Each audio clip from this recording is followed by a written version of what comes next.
Доброе утро, всем доброе утро моим ревьюерам, доброе утро вам, ребята, кто подсоединяется сейчас. Сегодня я включилась небывало рано, у нас ровно 6 утра, и у нас же тут перевели часы, и мы застали с вами рассвет, сам натуральный, в смысле этого слова, рассвет, то есть еще прямо солнце не выйдет. Боже, это сумасшедший идет куда-то в новом направлении, орет какую-то херню. Боже мой, сколько у нас сумасшедших в городе. Привет с Урала. Урал, доброе утро. А у вас уже там утро вовсю, да, уже закончился, я бы сказала. О, боже мой. Доброе утро. Смотрите, какое спокойное море. Сейчас 21 градус, мне машина показывала. Боже мой, зачем она сюда идет? Вот.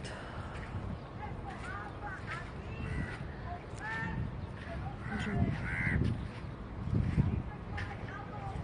Видите, еще лежаков здесь нет. Мы с вами, когда гуляем здесь утром, здесь обычно стоят лежаки. Уже работники выходят, уже тут организовывают все для пляжа. Я сюда прихожу часов в 8. А в 6 утра, естественно, здесь вот такое спокойствие. It's a very nice beach, yes. That's right. Естественно, еще никто не купается. Если меня спрашивают, кто купается. Кто купается? Никто сейчас не купается. Вы еще тоже все, наверное, спите. Потом это все посмотрите. Рассказываю в 2 словах. Машина моя стала заводиться. Перепугалась, что я ее... 6 утра у нас, да. Значит, для тех, кто в теме. Значит, машина моя завелась сегодня. Все прекрасно. Вот. Чуть выше камеру, да, это я просто еще под ноги пытаюсь смотреть, ну, плохо видно. Вот, потом дочка моя уехала, называется Тиюль Шнати. Это такая ежегодная поездка, которую делают для школьников уже средней и старшей школы. Она обычно все это дело, значит, задвигала, никогда не любила ездить в такие поездки, она не любит свой класс, не любит школу, естественно, и вот от этого антагонизма она всегда отказывалась. Но сейчас, говорит, это последний, слушайте, резкости нет, видите, темно еще. Она говорит, последний год надо поехать. И поехала. Потом ей очень понравилось со своей школы, оказывается, поехать в Польшу, вот когда они ездили. И она согласилась поехать в эту поездку. Им делают шикарную поездку сейчас на Голланы. Сначала они едут в Тель-Авив, потом они едут на Голланы, и оттуда возвращаются в Эйлат. Это все 4 дня. Она вернется только в четверг. Вот сейчас я ее отвозила в школу, у них сбор возле школы был в 6 утра, у нее отъезд. Нет, я так рано не встаю. Я говорю, это просто сегодня такой был из-за того, что дочку нужно было везти в школу, а вообще я встаю где-то в 6:30. Не настолько рано. А сейчас у нас часы перевели, у нас теперь перешли на летнее время, слава богу. То есть у нас рассвет позже стал на час.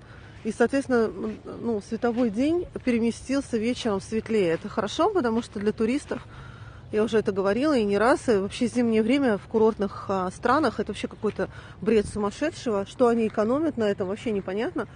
Потому что, ну и что солнце встает там в 5 утра, зачем? Вот зачем? Вот еще там неделю назад, вот только как время перевели, вот сейчас бы было светло. Вот и зачем?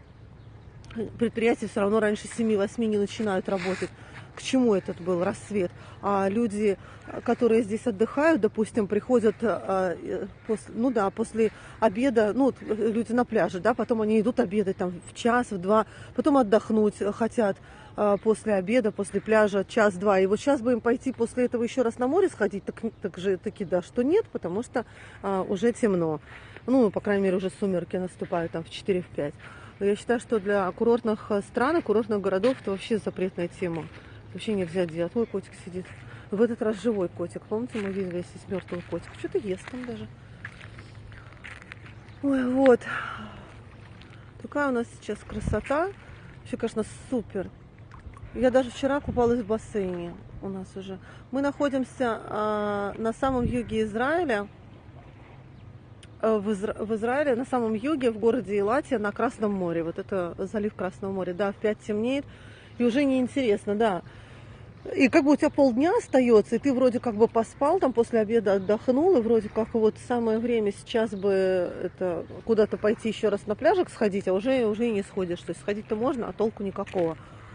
Вот, поэтому я считаю, это правильно что вот мы сейчас перешли обратно на летнее время, и не нужно, мне кажется, на зимнее опять переходить. Это какая-то ерунда. Потом, я так понимаю, это затратно для государства, а в том числе переходы этого времени 2 раза в год, вот это мероприятие проводить, это тоже что-то стоит, это не бесплатно.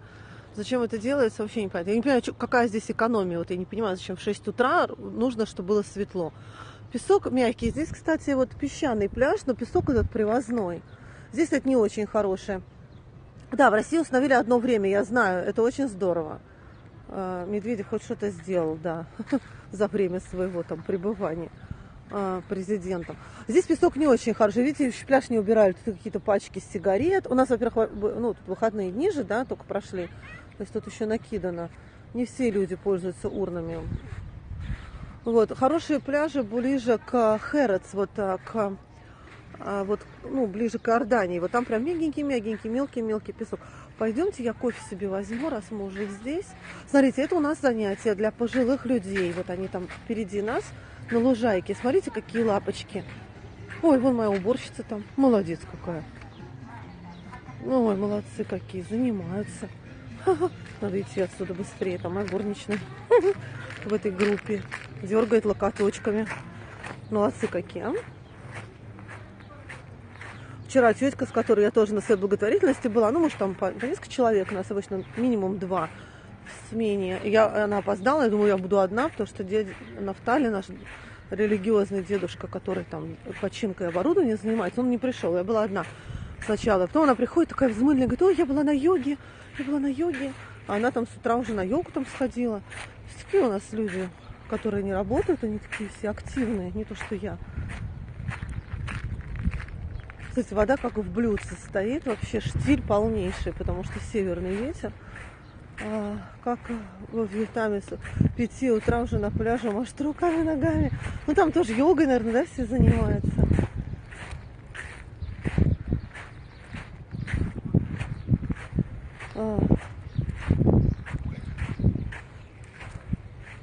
Да, во Вьетнаме. Ой, я во Вьетнаме не была. Как хочется во Вьетнам съездить. Мне в Таиланд не хочется, а во Вьетнам хочется. Мне кажется, что Таиланд уже так заездили, уже так его это. Да, спасибо. Что-то на дне моря какая-то хрень валяется. Редкий случай. Вон дядечка сидит, медитирует. Какой молодец. Сейчас такое время как раз для медитации. Смотрите, как красиво. Туристов, я смотрю, не прибавилось. Специально ходим, чтобы это увидеть. Действительно, на пляже все занимаются спортом. У нас через там, ну вот уже вон дядечки ходят, я не знаю, вам видно, вон там пошли. У нас сейчас 6 утра, 6:15. Мне уже скоро домой надо ехать. Мне просто надо бойфренда своего на работу собирать. Дело в том, что у нас просто чуть попозже вылезут все наши тоже неработающие тетечки. У них такое хобби. Они сначала отводят своих детей в садики или там в школы, и в 8 утра приходят сюда на набережную и здесь ходят. Просто с бутылкой воды, просто такие чешут туда-сюда. Это мы с вами на самом юге Израиля, в Эйлате, на Красном море. Вот перед нами, там, где кораблики стоят, за ними, видите, вот эти горы, это уже Иордания. Вот там огонечки горят, это Акаба. Чуть дальше туда, сейчас я вас удивлю сильно, вот видите огонечки, и вот огонечек, это уже Саудовская Аравия. А вот в той стороне, отсюда, к сожалению, сейчас не видно, видимость просто не позволяет. Вот за этим мысом уже чуть дальше начинается Египет, Синайский полуостров. В ту сторону у нас как раз будет Шарм-эль-Шейх, но сначала там Нуэба, Дахаб. Ну что ж такое-то фокус не берет? Нуэба, Дахаб. По сути, вот где мой город, да, это отели, ну тут их немножко, совсем основные отели, вот там, где я сейчас нахожусь. Вот эти, вот видите, город весь туда на горы взбегает, просто отсюда это не очень понятно, но у нас он весь такой, как этажеркой. И вот это уже Синайские горы получается, то есть фактически Эйлат, можно сказать, на Синае находится. И он делится на 2 части. Это вот жилая зона и чуть-чуть вдоль моря. Вот здесь чуть-чуть парочка отелей. И вот в той стороне за портом там еще есть такой клочок земли с пляжами открытыми. Там больше для водного спорта. Там, да, я здесь живу уже 9 лет. Там больше для водного спорта, потому что там очень сильный ветер, когда есть ветер. И там занимаются всякие кайтеры, серферы, вот они как раз там. А здесь больше для туристов таких, знаете, любящих пляжный такой тюленей отдых. Море просто стоит, да, здесь очень редко бывает шторм. Он бывает в тех случаях, когда идет южный ветер, юг у нас вот там.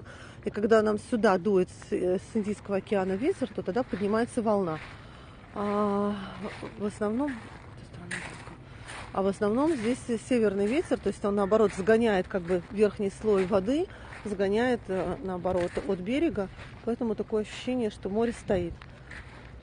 Очень редко бывают волны. Но бывает такое, знаете, даже северный ветер бывает под таким углом, что неприятно купаться, особенно вот там, где красивые кораллы. Здесь нет кораллов, здесь песчаный вход. Здесь как раз вот для детей, для семьи очень удачное место, потому что детки могут прям сразу в воду входить, здесь нет ежей. Ежи могут быть вот только там ближе к Марине, они же такие помоечные, они едят всякое говно. В прямом смысле этого слова. То есть там то, что на лодок бросают, они там вот на дне ползают, подбирают. А самое интересное море у нас там ближе, вот как раз в сторону Египта, вот в ту сторону.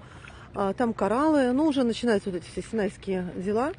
В Акабе, кстати, этого ничего нет, в Акабе нет кораллов. Якобы есть кораллы вот там ближе к Саудовской Аравии, но я там не была, я не знаю, была в Акабе как бы самой, на пляжах, естественно, нет.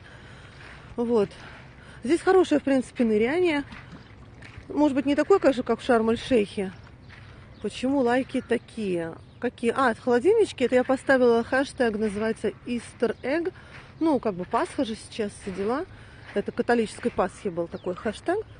Он, видимо, еще до сих пор держится. Вот, ныряние есть там. У нас очень много дайвинг-клубов именно в той стороне, потому что там есть что посмотреть.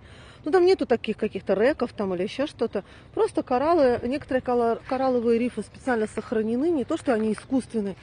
Они их просто сохраняют специально, ну, там, поддерживают. Там даже видно кое-где там бетончик, кое-где какие-то проволочки, которые их соединяют, эти кораллы. Ну, не всегда, конечно, здесь природно оно растет, потому что бывают и штормы, и здесь мелковато еще.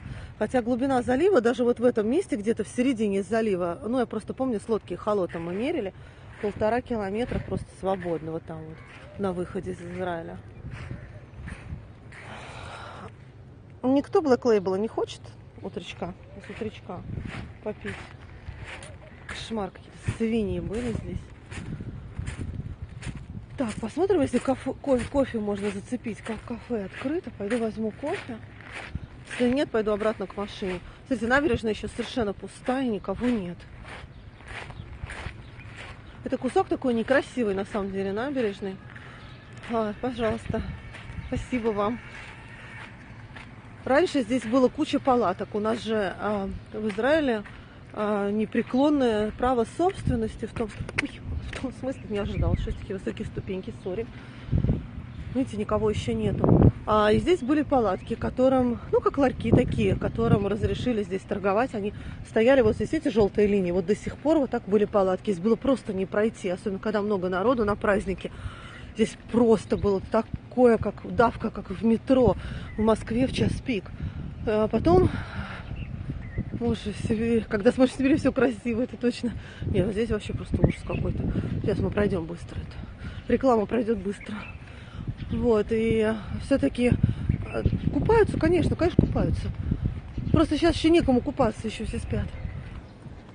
И вот все эти палатки потом организованно перенесли сюда, устроили им вот такой вот рыночек. Такие шатёрики им поставили. И просто законодательно, просто бац, и все их снесли в один день. У нашей мэрии появились яйца, и они сказали, убираем все отсюда. И убрали. И так стало хорошо, так стало свободно. Как бы набережная не потеряла своего колорита. То есть, опять же, да, в Сибири тоже красиво, это точно.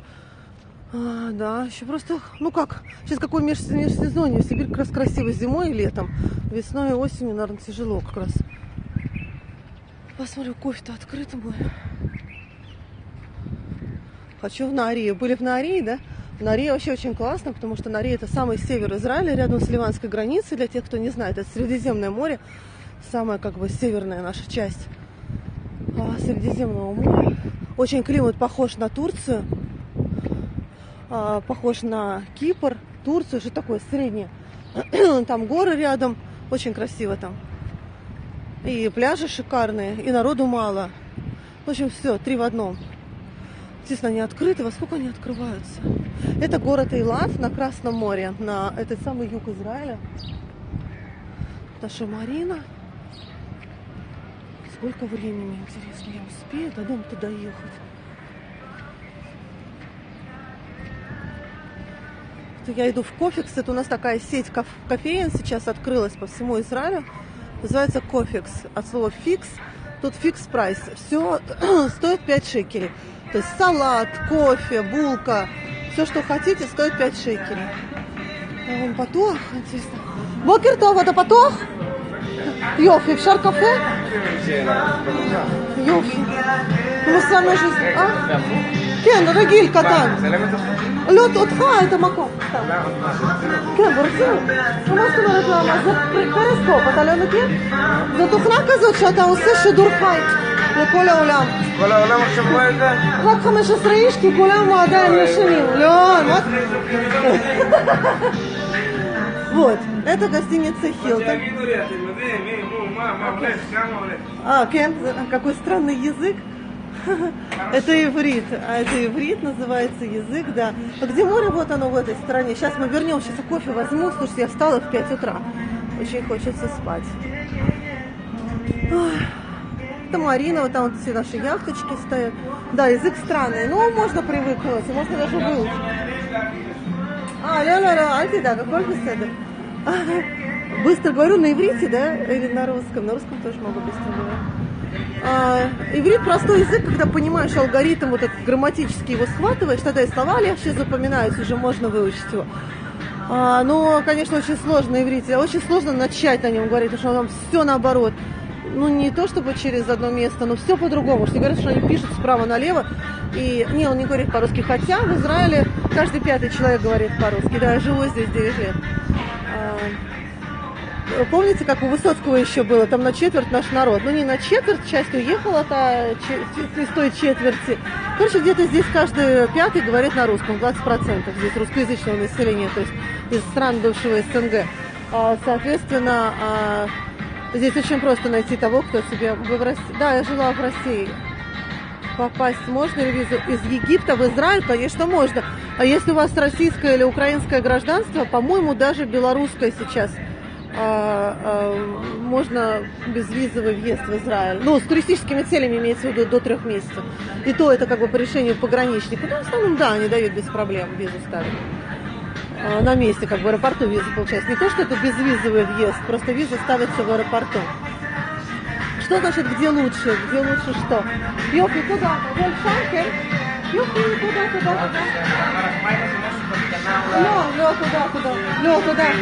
Лё, туда. Емко. Так, надо сахарку. Сейчас, извините, сейчас будет это самое, я буду делать ужасные вещи, буду класть сахар в кофе. Где в России или в Израиле? Ой, ну смотрите, везде есть свои сложности. Сейчас рано у нас 6 утра еще, 6:15, 6:30. А где? А? Кен? Кен.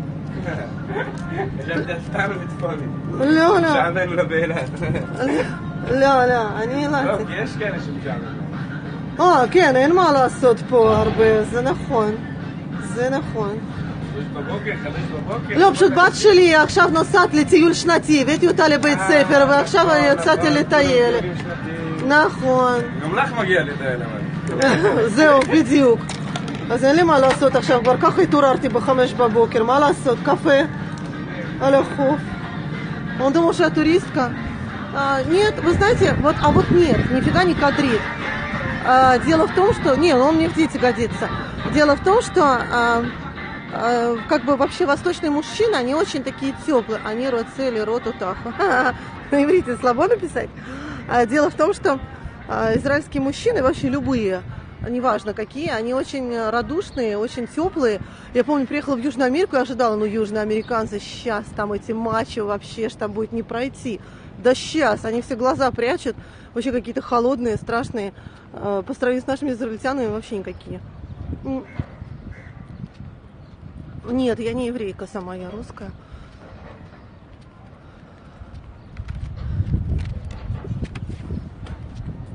Здесь очень много, конечно, разных национальностей и вероисповеданий, тут все вперемешку. Конечно, такое, знаете, Америку чем-то напоминает в этом смысле, евреи на самом деле жадный. А вот вы знаете, тут совсем другие евреи, совсем не те евреи, как мы привыкли с вами видеть. Что за город? Это город Эйлат на самом юге Израиля, на Красном море. Вот море. Мы сейчас просто встанем тут на мостик, я вам покажу нашу марину. Марина это там, ну, вот как бухта, где корабли стоят. Этот мост раздвижной, по которому я иду, он открывается, когда проходят корабли с высокими мачтами. Там дальше бухта такая Т-образная, вот этот вот въезд туда, и вправо и влево, там бухта. И есть внешняя марина, вот эти лодки, в основном здесь снаружи стоят. Они Маргиш, Шат, Ефа. Покажи себя, не, я сейчас не буду себя показывать. В 5 утра встала, спасибо. Вот такая умиротворяющая картинка. Пойдемте с вами обратно, потому что... Так, непривычно телефон держать левой рукой, оказывается. Фу, извините, вообще собой не владею. Вот уже пошли первые наши... Мне 40. Пошли наши первые девушки, женщины, которые уже, видимо, избавились от своих детей по утру и уже куда-то чешут по своим делам. Сейчас вернемся на пляж и по пляжу дойдем обратно. Мне надо там... Кулям, Рацим, Ротота. Ну, Йофи. Пошли до машины. Надо идти домой. Первые люди. А голос на 25? Вот смотрите, не курите, и будет у вас голос на 25, даже в 60. Смотрите, зарплата. Все относительно. Для тех, кто из России, я сейчас скажу, вы упадете. Кто не в теме, зарплата минимальная в Израиле, если перевести на русские деньги, 100 тысяч рублей. Просто меньше вам не имеют права здесь платить. Но тут начинаются всякие трики. Например, трик первый в том, что не всегда вы получите эти деньги. Нет, это не вранье. 5000 шекелей минимальная зарплата официальная. Зайдите в интернет и погуглите. Просто дело в том, что тебе не всегда дадут эту зарплату. Тебе не дадут достаточное количество часов, чтобы получить эту зарплату. Допустим, для тех, кто работает в гостинице, ну, там, на уборке, на, вот, там, не знаю, на кухне, им говорят, да-да-да, мы даже вам будем платить выше, чем минимальная зарплата, там, в соответствии там, со ставкой в часовой. Но им не дают 3500, ну, что вы несете, я здесь живу, 5000 минимальная зарплата сейчас. 3500, это, я не знаю, какой год, 99-й, наверное. Я когда приехала, уже было 19 шекелей минимум в час. То есть уже зарплата была 4300, 4200. Ну, минимальная зарплата 5000 шекелей. Вы чего? Алло, народ.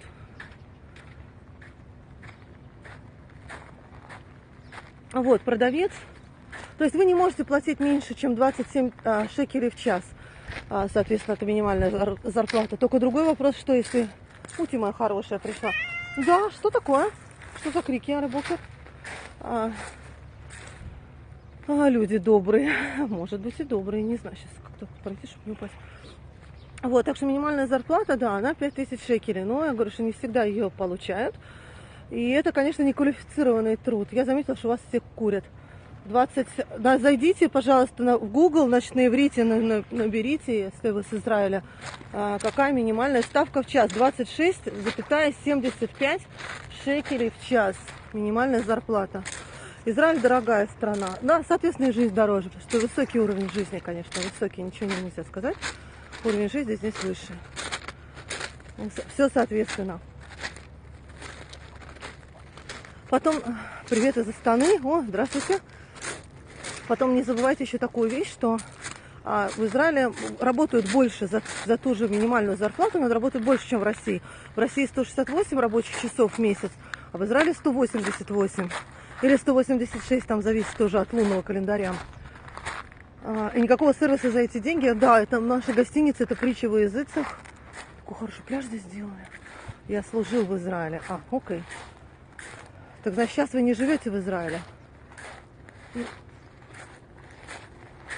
Сейчас уже тут все поменялось.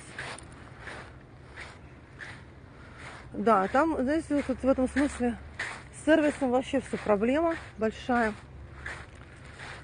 Офики сколько получают? Официантов получают очень хорошо. Моя дочка работает официанткой в свободное от школы время. приезжаю часто. Ну, погуглите, ну, не надо говорить, я говорю точно абсолютно, что минимальная зарплата вообще в месяц сейчас 5000 шекелей. Уже давно, с 1 апреля прошлого года. Магавником, ух ты, у меня Тёма Магавник, сын моего друга, ну, моего бойфренда. Он сейчас служит около Иерусалима. Он магавник. Вот, заканчивает уже, вот, в мае выходит. Сколько стоит бензин литр в рублях? 100 рублей. Это в моем городе 120, ну, 116 рублей в Израиле. У меня просто здесь в городе нет налогов.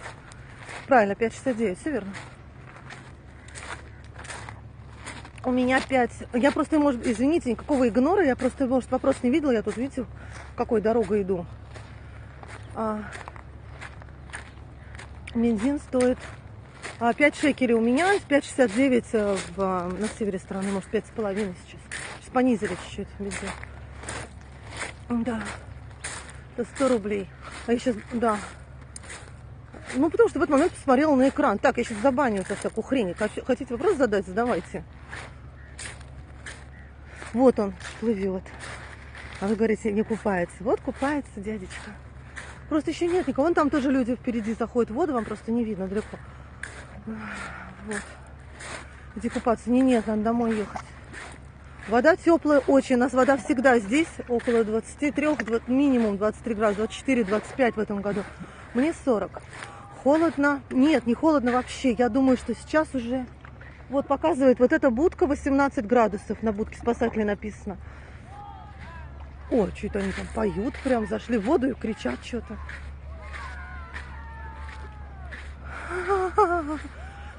Снег. Я здесь видела снег, но он был не в городе в самом. Он прям падал.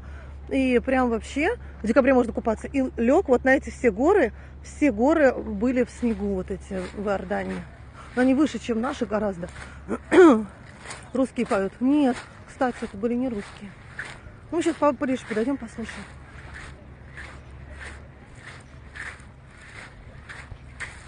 Сколько время? 6:34, надо домой ехать срочно. Я из России. Я здесь живу уже 9 лет. 10-й год уже будет в августе. Да, 16-й год уже. Вот. Крещение в Иордании 19 января. Причем католики крещение как-то особо не отмечают. А именно 19 января. Да, у меня друг есть, я не замужем официально. Я не очень собираюсь. Я не верю в институт брака, сколько можно. Сколько стоит квартира 100 квадратных метров? Примерно 230 тысяч долларов. В моем городе про Тель-Авив сказать не могу, это ничего не понимаю. Я сама риэлтор и знаю только цены в Элате. 100 метров, ну такая, знаете, не в самом новом доме, не в самом старом. Поженимся. Я говорю, не верю в институт брака, я уже 2 раза была замужем. Куда уже? Хватит. Смотрите, само место, где якобы... Что в рублях? В рублях, я не знаю, умножьте на... Сколько сейчас курс доллара, я не знаю, 70, 60, я не знаю, у них курс просто. Перестал следить.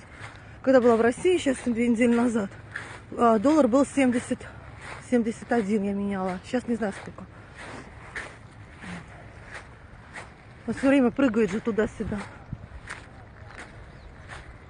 В мороз ныряет. Так вот, само... Это мы сейчас с вами в Элате, на Красном море. Это самый юг Израиля. Так вот, рискнем. Нет, уже не рискнем. Слово ресок огваниет. Что такое комната безопасности? Это на случай войны. У нас у всех в доме есть такая бетонная комната. В России были, да, в Москве, у меня мама там живет, риск точно. Температура воды около 25 градусов. 24, наверное, 25. Купаться можно даже в декабре. Вы смотрите, в моем городе вообще с работой нет никаких проблем, но работа идет речь о всякой неквалифицированной. Да, о всякой неквалифицированной работе имеется в виду, там, не знаю, в магазине джинсы складывать. Вот у меня дочка работает, ей 17 лет, еще 18 нет. Она работает официанткой в ресторане. Ну, не в ресторане, в кафе в таком. Она нормально как бы зарабатывает. Ей нравится все. Она работает не полную неделю, там 4-5 раз в неделю. дипломированного не то слово, еще лучше. В любой стране ценятся, конечно же, люди со специальностью, с дипломами. Единственная проблема в том, что здесь основные виды деятельности, любые практически, лицензированы, и нужно получать для этого лицензию или подтверждать свой диплом. То есть, если вы экономист, допустим, и хотите работать в банке, вам нужно будет подтверждать свой диплом. Очень часто его нужно даже подтверждать таким образом, что нужно какой-то там еще экзамен, допустим, сдать. Поэтому без языка практически невозможно. Фу, я запыхалась идти по этому песку. Почему я хочу жить в Израиле? Я живу здесь 10-й год. Смотрите, прекрасный климат, все устроено. Такой социализм здесь. Вода теплая, 24-25, русскоговорящих каждый пятый, но в моем городе меньше. У нас здесь считается от 8 до 11% русскоговорящего населения. Это как в среднем по стране 20 с чем-то. У нас есть вообще прям русские города, прям целые города, где прям вывески, названия улиц на русском. Да, сейчас по крещению не дают. Короче, там, где якобы на самом деле крестили Христа на Иордании, это сейчас находится прямо на границе между Израилем и Иорданией. И это место закрыто нашими пограничными службами. И открывается раз в год как раз на 19 января на крещение, именно на православное крещение. А там, где все крестятся в обычное время года, якобы это место, как бы все крестятся в Иордании. Вот смотрите, как красивая какая картинка. Мы сейчас с вами поедем уже домой. Это место находится южнее Кинерета, прям буквально там в 500 метрах от Кинерета, это Тиверианское озеро. Оно как бы исторически к месту крещения Христа никакого отношения не имеет. Оно просто там находится. Как туристическая такая аттракция. Естественно, там крестят, там церкви есть и все такое. Тебе дают такой белый балахон, и ты прям заходишь в Иордан. Конечно, это тот же Иордан. Потом Иордан этот надо видеть. Такая малюсенькая речушка, там, я не знаю, метров, наверное, 15 по течению. Мелкая. То есть это не какие-то бурные воды реки. Нет, это мое жилье, личное мое. Вот.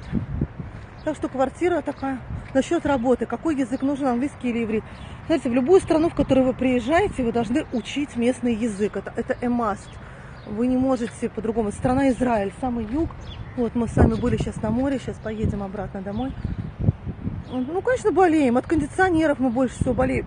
Простудами не зимой. Конечно, больше вот от кондиционеров. Хотя я здесь зимой очень сильно мерзну. Здесь зимой нет, он же у нас отопление, у нас больше тут все на жару рассчитано. Сейчас без 15. Да, я сейчас приду к машине как раз. А где я ее поставила, кто не помнит? Здесь, конечно, дома совершенно не предусмотрены на холод. И когда у нас зимой бывает холодно, имеется в виду там, не морозы, естественно, 15 градусов. И средняя температура в сутки у тебя 15 градусов, дома у тебя тоже 15 градусов. Что не кайф вообще, потому что прогреть такой дом практически невозможно. У нас специально так строят, вот, допустим, ты покупаешь когда квартиру, тебе как преимущество говорят: ой, там такой красивый подъезд, такой красивый вид. И квартира выходит, допустим, на 3 стороны. Для чего это говорят? Что имеется в виду, что она продувается. Так же, как в Турции, точно. Даже как на Кипре, вот мне рассказывают. Я подписана на Елену Макри, подпишитесь на нее, тоже она у меня в подписках. Ой, лучше, чем Израиль. Там были. Как чем же она лучше? Вообще дремучая страна. Конечно, была в Дубае. Гостиницы там крутые, там всякие шопинг-центры. И вот эти вот все кварталы для иностранцев. У меня там подружка живет. Но как бы сама-то страна дремучая вообще. Эмираты хрень, потому что там... что они там на верблюдах ездят? В общем, отсталая страна дремучая. Израиль, конечно, гораздо более развитый.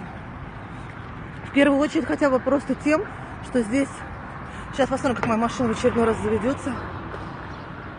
В смысле дремучие? Что там, бедуины одни живут? Чем она дремучая? Одни арабы, бедуины, необразованные. Ничего у них нет, там у них воду дают там раз в неделю. Во всех в этих местах я не про... Боже мой, я не про... Сейчас поставить тут стакан. Я не про отели, понимаете? 3 раза богатый, страна ОЭ. Что? 3 раза богатый? Я не поняла, что значит 3 раза богатый. Доход на душу населения сравните с Израилем. Просто по Википедию спросите, она вам расскажет. И все поймете. Кто богатый. Что забыл в Израиле, я здесь живу. Так, попробуй перевернуть камеру. Перевернуть телефон. Сорян. Друг так установил здесь держалку, что вот такая будет ужасная сейчас картинка, простите. Если хотите еще поехать по городу, то вот так это будет выглядеть ужасно, я знаю. Ну, вы хорошо излагаете мысли умница. Citroёn, это правильно, C4. Зачем жить там? Ну, была возможность уехать, жить в хорошем климате, почему этим не воспользоваться? Ну, хороший климат, конечно, очень относительно. Посмотрите, как я буду это показывать в августе. Посмотрим. Россия хуже. С чем? По климату, конечно. Потом здесь, смотрите, здесь типичный социализм. Я вообще социалист по своей натуре. И мне здесь очень все подходит. Такая, знаете, это социал-демократия в чистом виде. Извините, будет трястись камера. Блин, как же он так поставил мне ее? Мне стояло в другом месте, все было предусмотрено для трансляции. Иврит учить совсем не сложно, когда ты его начинаешь понимать алгоритм грамматики. Я, как бывший преподаватель английского, могу сказать, что здесь все равны. Боже мой, вот он мне пишет. Как раз потерял меня. Здесь все равны. У меня дочка, например, извините, я вижу, что трясется, я не знаю. Дело в том, что здесь, допустим, моя дочка сидела за одной партой, допустим, с сыном мэра, потому что здесь нет такого частная школа, не частная школа. ВВП Арабских Эмиратов 240 миллиардов плюс... Ну и что? На душу населения, почему миллиардов? Это же не на душу населения миллиардов. Причем здесь сколько их там, этих арабов живет, их никто не сосчитает даже. У них там переписи населения не бывает, их невозможно сосчитать, они там на верблюдах по дюнам по этим скачут.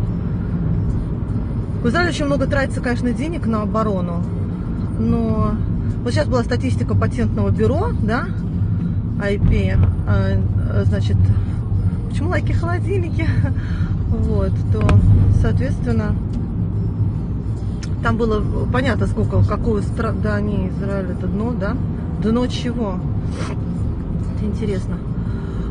Русскому трудно начать жить, потому что нужно языковой барьер преодолеть. Очень многие просто теряются на этом этапе и потом застревают, значит, вот как-то в таких не очень работах и все такое, и начинают ныть, вот, еду в Канаду, можно подумать, в Канаде не надо будет учить язык. С Палестиной мне вообще не чувствуется здесь, вообще не чувствуется.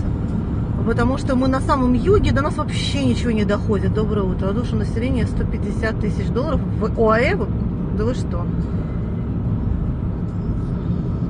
Коренных жителей, они там считают по-своему этих коренных жителей, только те, кто там к королевским семьям относится. Все остальные вообще... Я была там, я ездила как бы из отельных зон, я видела, как они живут там в каких-то вообще трущобах, мазанках. Ну вообще даже не сравнить. Я не поняла вопрос, я просто на кругу там смотрела за машинами, простите, я не видела. Гремит телефон, сори. Да, дороги хорошие. Причем это у нас очень маленький город, 55 тысяч человек у нас здесь живет, у нас здесь нет ни одного светофора, одни сплошные круги. Я работаю по недвижимости специалистом, ну, риэлтором. Можно получить образование русскому, ну, конечно, я здесь училась. Трудно с языком, конечно, нужно язык сначала, здорово. У вас сколько зарплаты в Израиле? Минимальная зарплата здесь 5000 шекелей, это 100 тысяч рублей примерно. Как называется город Эйлат? Вот мы вдоль моря едем, он там внизу, я просто не могу камеру развернуть. Город Эйлат на Красном море, самый-самый юг Израиля. Вот впереди нас Египет, он буквально через несколько километров отсюда. Арабские Эмираты мне что-то очень Египет напомнили, прям вот один в один, тоже такие же трущобы там непонятные. Я живу здесь 10-й год, 9 лет уже, будет в августе. 10 лет. Не нужно образование, нужно специальные курсы проходить, нужно законы учить, сдавать специальную на лицензию. Что за квадратные лайки? Не надо бояться. Смотря куда переезжать. Если переезжать на территории, на палестинские, вообще категорически против вообще заселения евреями палестинских территорий, поэтому туда не надо ехать. Если ехать, то тогда уже только вот... Сейчас пойдемте за одну почту мы посмотрим. едем домой. У нас просто почту домой в частные дома не носят. Их носят специальные такие почтовые ящики абонентские бросают. Я просто как раз жду, как с законами дела. Да, здесь законы абсолютно соблюдаются. Это, конечно, вот этим развита страна, а не золотыми унитазами в отелях. Южный воздух. Да. Город называется Илат. Сейчас постараюсь телефон достать, сори.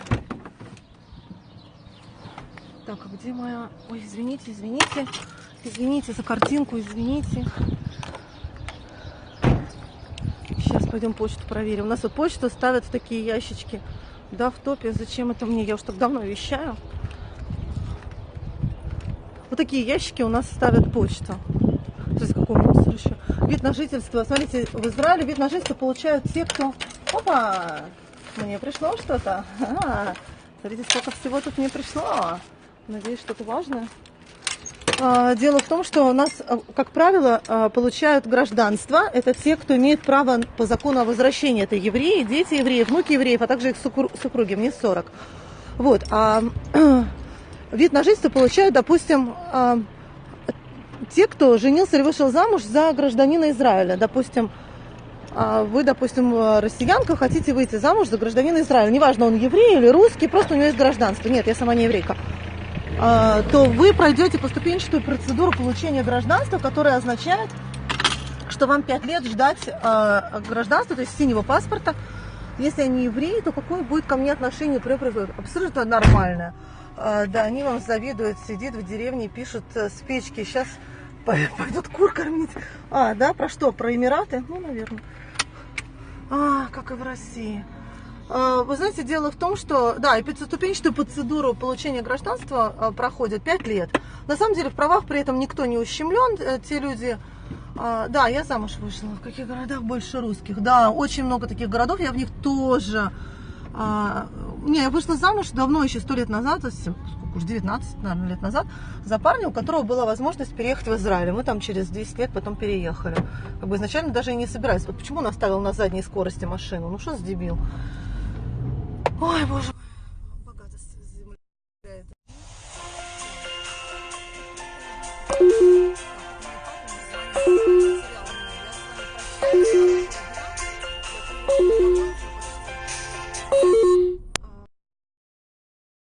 России, сама из Москвы. Вот. Все, мы уже приехали домой. Вам всем хорошего дня. Удачи вам, не хочу спорить, все так и богатая страна. Не знаю, я была там, я знаю, о чем говорю. Простите, такая картинка ужасная. Сейчас вам еще кусочек моря покажу. И пойдем домой, делами заниматься. Да, конечно, пишите мне в личку, у меня там в био написано мой твиттер, мне все в твиттер пишут. Вот вам нашего солнышка, всем хорошего дня, тепла, хорошего настроения, и увидимся с вами еще раз. Нет, грейтесь, грейтесь, мы с вами застали рассвет, сегодня уникальный день, я обычно опаздываю на это мероприятие. Все, всем до свидания, спасибо вам, что были со мной, спасибо за интересные вопросы, надеюсь, вам эта информация была полезной и интересной. Бай-бай. Ну да, теперь это остановить бы на перегревшемся телефоне. Блин, круто.